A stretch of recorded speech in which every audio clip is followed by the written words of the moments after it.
I am parent consultant with the Utah Parent Center. And this is the last part of the High Expectations Launch and Learn series. Today, we're going to talk about ways to foster high expectations at home, at school, and beyond. Children begin to form ideas and beliefs about themselves based on how their parents communicate with them. When parents communicate effectively with their children, they are showing them respect. Children then begin to feel that they are heard and understood by their parents, which is a boost to self-esteem. On the other hand, communication between parents and children that is ineffective or negative can lead children to believe that they are unimportant, unheard, or misunderstood. We can even go one step further. This could have the effect of a self-fulfilling prophecy. Positive expectations will influence performance positively, and negative expectations can influence a child with negative experiences. But without communication, children are left to figure out how they feel about themselves based on whatever their outside experiences tell them. So let's just support how you can support your child's path to a successful future. Expect your child to be valued as an individual whose rights are respected. Be willing to try something for a given amount of time and measure its effectiveness. Be willing to help others understand how to help the child. Provide your child with reading materials. Let your child see you reading for pleasure and encourage this habit in your child. Make sure your child does his or her homework. Give your child a chance to be responsible and to work on his or her own encourage those efforts. Listen carefully to what your child says and talk with him or her often. Research shows that children who talk with the adults in their lives are not only more successful students, but also healthier and happier people. Explore what is possible for your son or daughter. Exploring these options and speaking to other parents who have been in the same situation can help parents create a vision for their youth of a life filled with possibilities and achievements. What we expect from our children throughout the years can make a significant impact on their future. High expectations are crucial to your child's progress now and throughout their adult life. Your child's educational needs may change throughout the years, but one thing remains clear. Having high expectations for our children is critical as they navigate their futures. The dropout rate for students with disabilities is twice that of the general high school population. Special education students are 3 times less likely to pursue post-secondary education. Perhaps the most troubling statistic is that fewer than half of individuals with disabilities who exit our public schools are fully employed, even 1 or 2 years out from their special education programs. Become an involved parent in elementary school. Be familiar with the subjects that are taught in this grade and how much time is spent teaching children reading and math each day. Know if they can attend the school orientation and if you can attend with your child, and the type of test the school used to measure children's progress. Is the school meeting the academic and learning goals set by the state? District family centers provide free courses and counseling services to provide parents a deeper understanding of their child's emotional and social development. Become an involved parent in middle school. Transition to middle school can be challenging for our kids. Your child may feel scared and overwhelmed. Staying in contact with your child's teacher and helping your child communicate their needs can be valuable. And you can ask questions like, does the school begin to prepare my child for high school success by teaching needed skills such as effective approaches to studying or managing long-term assignments. You may also want to look for supportive classroom environments. This type of classroom can provide students with specific short-term goals that are challenging but are achievable. Does your child have a system of organization? Does your child need a system to help them know when assignments are due? Transition to middle school can be challenging for our kids. Your child may feel scared and overwhelmed. Staying in contact with your child's teachers and helping your child communicate their needs can be valuable. Does the school begin to prepare my child for high school success? Does your child have a system of organization? It is also important for teachers to have high expectations for their students.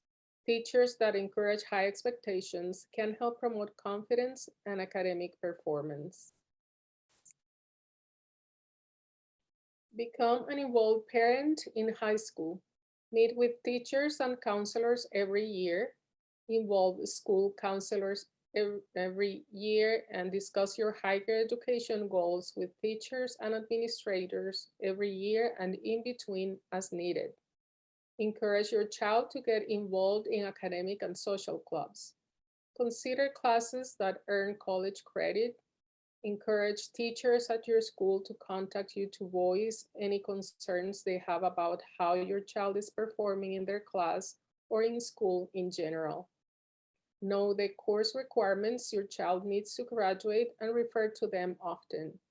If your child is not on a path to a typical high school diploma, ask teachers how they are encouraging lofty goals and showing that they have high expectations for your students. Grade school is a great time to have high expectations for our children. This is a lifelong learning journey. But what about when grade school is done? Do we assume that our young adults are incapable of participating in post-high school education? Or do we encourage them to keep learning throughout their lives? What types of learning opportunities are out there for our young adults? We are probably familiar with all of these programs, but let's review each of them. Four-year universities offer undergraduate and graduate degrees. Public schools and most private schools must provide accommodations according to the ADA.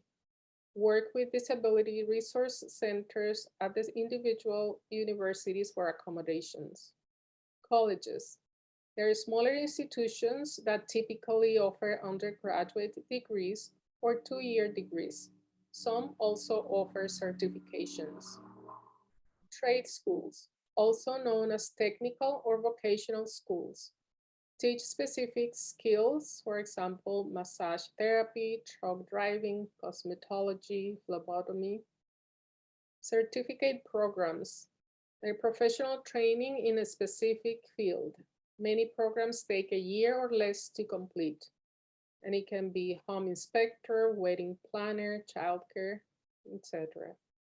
Community education and adult education. It offers opportunities for local citizens to explore education in diverse areas. Many school districts or cities will offer community education. Some classes offered are crafts, fitness, cooking, foreign languages, and computer programs. Comprehensive transition programs.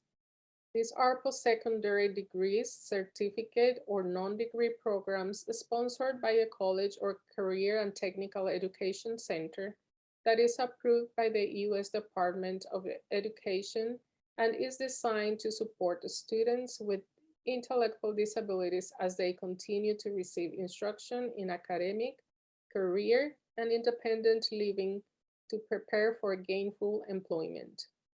These programs provide a socially and academically integrated college experience for students with intellectual disabilities. In addition, students in these programs have access to financial aid. The CTP program, or Comprehensive Transition Program, has grown to include 265 non-degree programs on university and college campuses throughout the nation. We are lucky to have one such program in Utah, and it's called Aggies Elevated at Utah State University. So this short video explains a bit about Aggies Elevated. Keep saying elevated.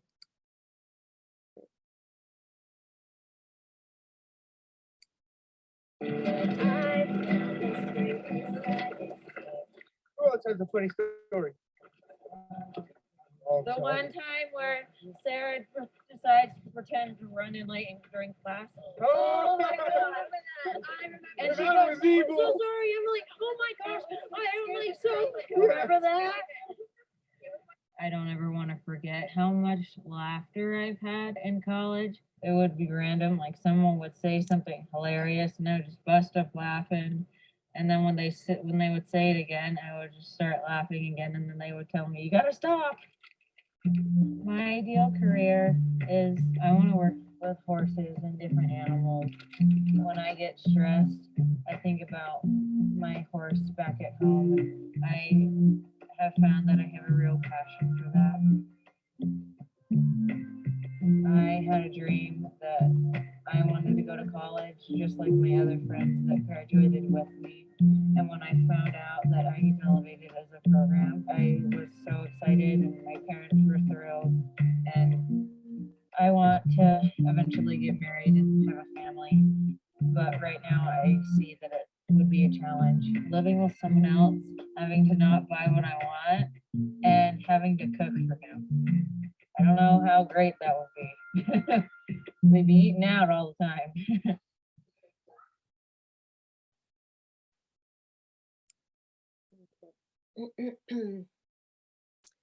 So we also have certificate programs. Let me see how I get out of here.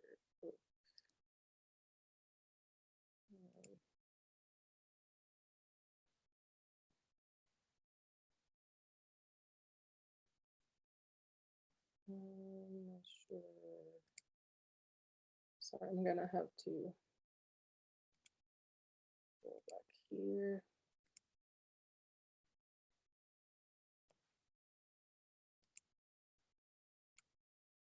Okay. And here. Okay. So now we're going to talk about the tricky topic of employment. Most individuals, even those with significant disabilities, are able to be competitively employed with training, assistance, and appropriate supports. This may be a mindset change for some people who aren't aware of the employment supports that are out there. This is a dynamic and fast-changing world that we are lucky to be involved in at this time. We will talk about some of the supports that are available, but the most important thing is having the expectation that our child can work if they choose to, and having the expectation that they can do something that is fulfilling and meaningful to them. Do we know what our children want to do when they grow up? Do they know? Have they been asked and guided in their dreams and desires? Are we allowing them to be self-determined in choosing their future employment? How can we help our kids to get and keep meaningful, fulfilling jobs? What are the skills they need beyond their education in order to be successful? It's more than just employment. Some of our kids won't work outside of the home for multiple reasons. They may choose not to work or may not find work that is appropriate for them. We want to encourage our kids to do things that are meaningful and fulfilling for them, even if that doesn't include employment. Give them opportunities to learn and develop talents and skills through community education, private tutors, instructional videos, or television programs. Encourage their lifelong learning opportunities. And most importantly, give your child the opportunity to live a meaningful life.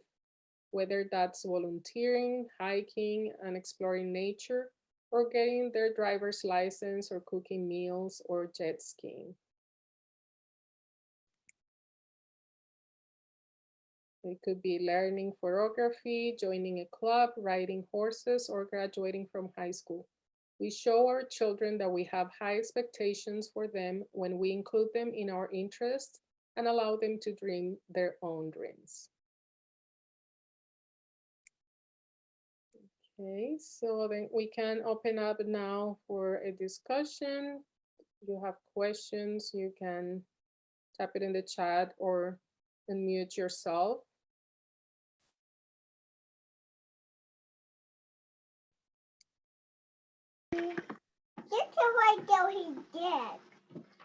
So I have a question about tutoring. You mentioned it just a moment ago. Are there any resources available to us to help us find good tutors to come into our homes, or as maybe a tutoring center, ways that we can, I don't know, do you have any information you can give us on how to find good tutors for our kids? I know that some families have looked at like colleges, campuses, and universities for special education students, and sometimes as part of their training, like they need to fulfill like some hours, and then they are able to do that. We also, I know that we have some resources in the center as well, like for tutoring, depending that it's more like math tutoring or languages or reading. But if it's related to the transition, so are you thinking during high school, like where is your child at right now? So currently he's only in elementary school, like he's in first grade, but there's just, I don't know, it's a lot to try to help him keep up with everything. And it's, I don't know, on top of everything else I'm also trying to do as a parent, being a personal tutor, it just sounds overwhelming for me. So I want to get someone who can actually help on the elementary school level to help cover those areas and actually do a good job. So, because I don't know if I would be able to do as good of a job with everything else that I'm also juggling. So someone who can, I would love to apply tutoring for him, just to give him every opportunity possible to find success.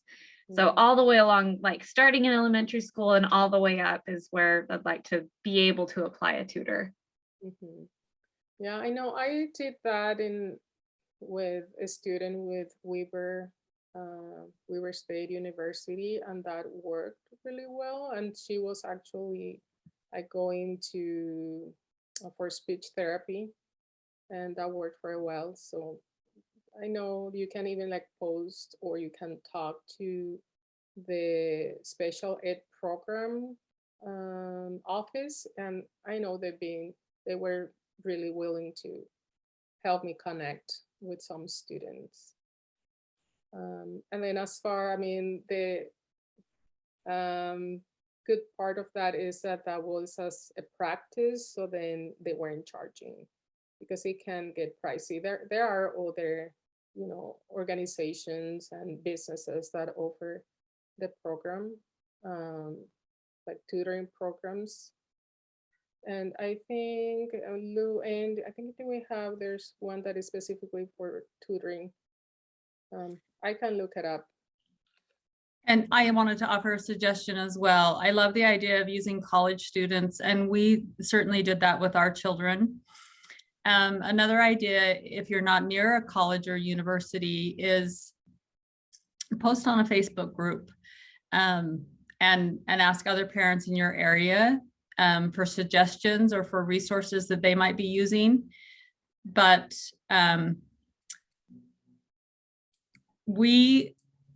you can also check with your high school service clubs.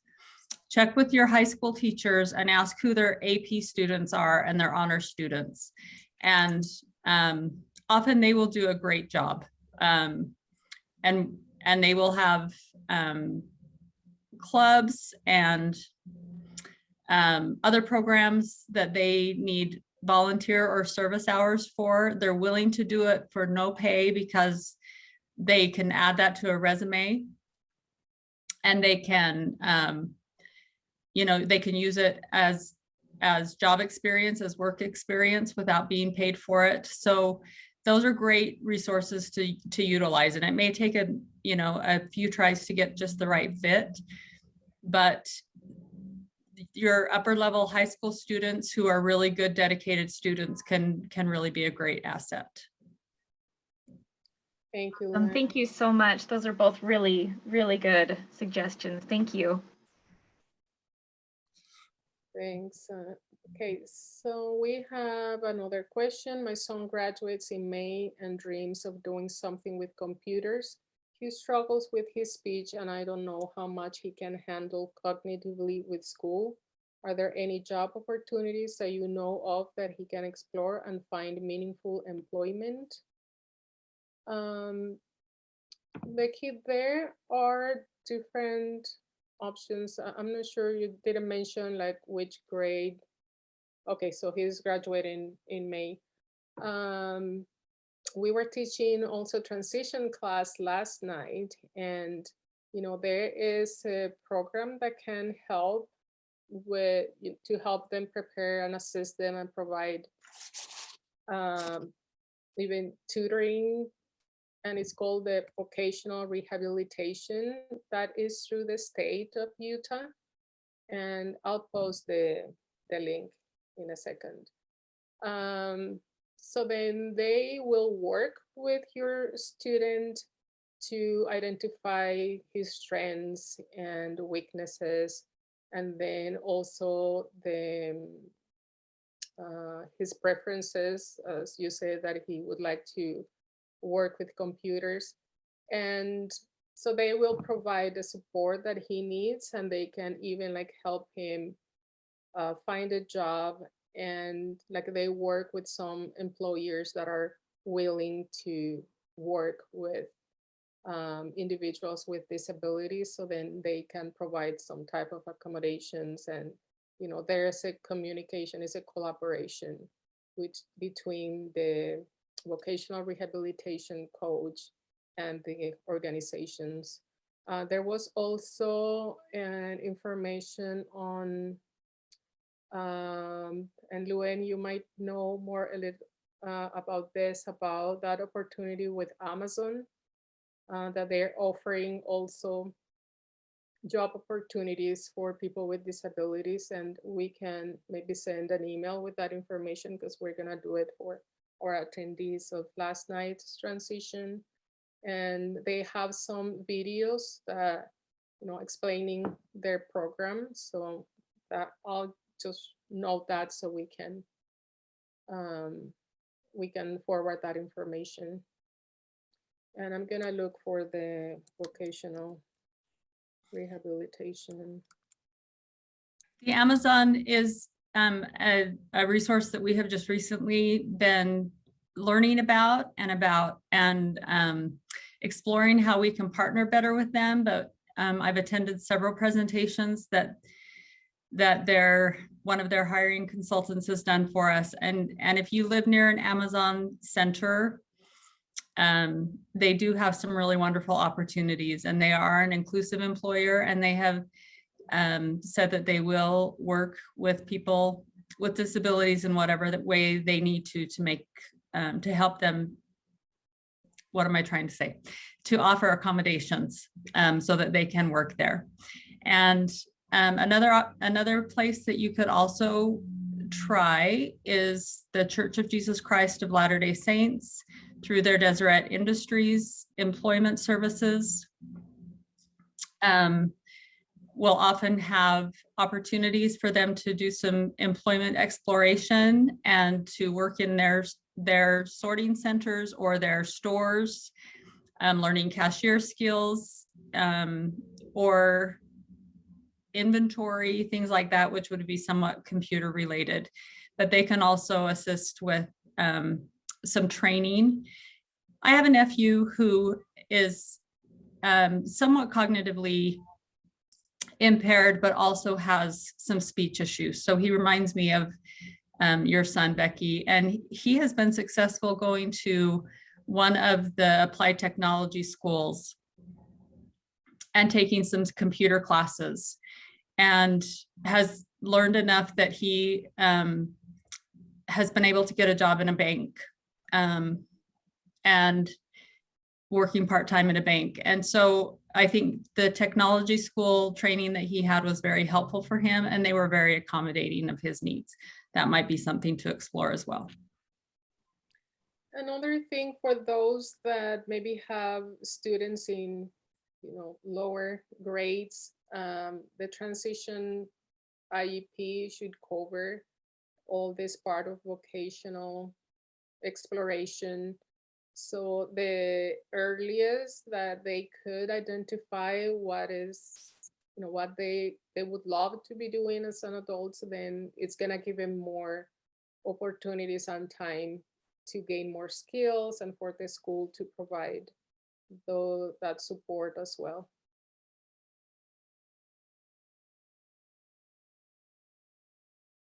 We have another question.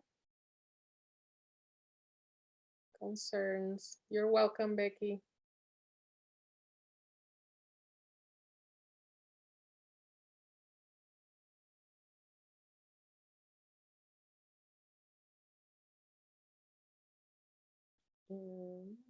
Should I launch the poll now?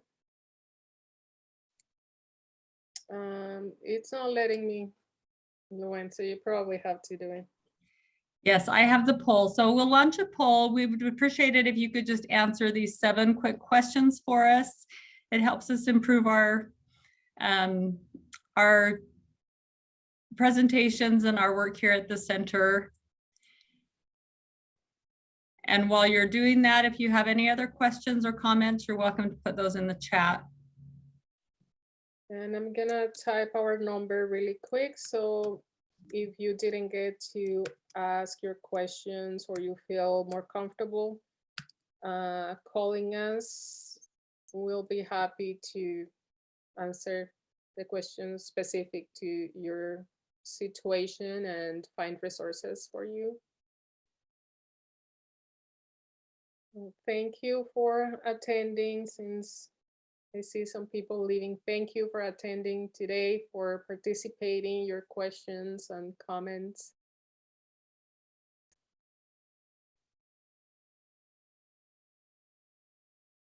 And for responding to the poll.